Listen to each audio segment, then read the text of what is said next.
Este lugar es alucinante. ¿No habíamos quedado aquí con Buzz? Se habrá entretenido por el camino.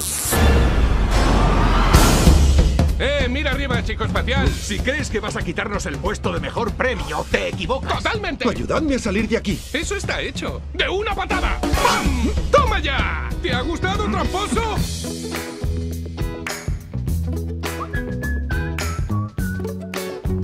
I want everyone to know how much we care, you know, because I get that question a lot. Like, no, I feel the same way. It's important to me.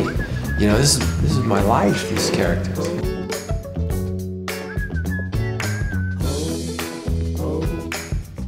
Well, I'll start by saying I don't want to spoil it because I want you to see it.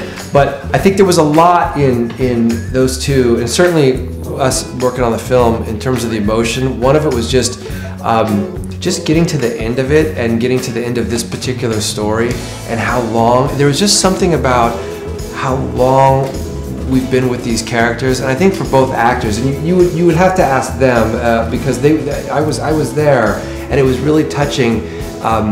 Not only because of the material, but because of how deeply those two care and how deep they have dug into these characters. And I just think the emotion of just the storytelling and how we've changed the characters and how we I don't know, breathed a little bit of a different life and flavor into it. I just think it was touching to them. We were very proud that it felt that important to them. It was a great moment. So I want you to see it and without spoiling it. But no, we're very proud of how we found a way to wrap this one up.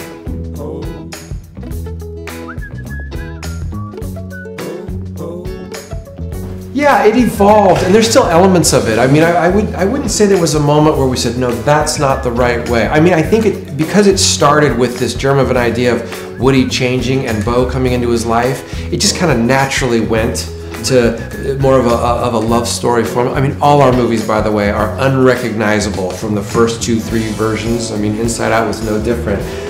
And so what we decided was we were just kind of weighing the needs of the story and what we do, and I think in this case it was this idea of this spark between them or reconnecting those two and changing Woody was interesting, and also getting Woody and the rest of the toys out of the world that we've seen them in. Like, they've been in these bedrooms, in Bonnie's room and Andy's room, and it started to pique our interest when we started saying, what if Woody was out in the middle of nowhere and we didn't know how he got there? Like, what if you just saw Woody out on a road?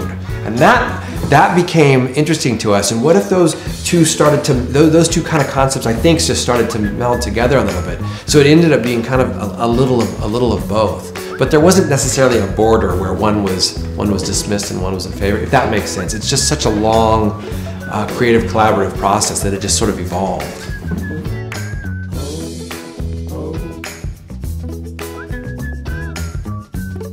That's a great question. I don't know if I have a date in mind when that's going to come out. I know there's things like D23 in California where they kind of announce slates, and the company will do press releases when that is. But I can tell you, just don't tell anybody, that there's I've never seen more of a diverse, exciting slate coming up. I mean, it's a lot of great, Pete's going back in development. There's a whole bunch of new projects that no one's heard about yet. And as someone that's been there since Toy Story 1, I've never felt more excited because all the kind of the new younger people have kind of risen up, and different voices and different stories, things that we've never dreamed of. It is really exciting. So give us a minute and we'll be telling you soon.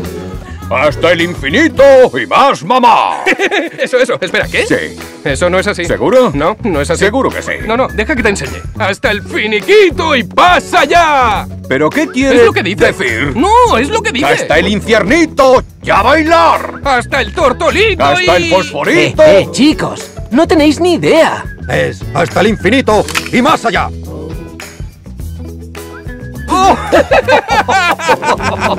Es la tontería más tonta.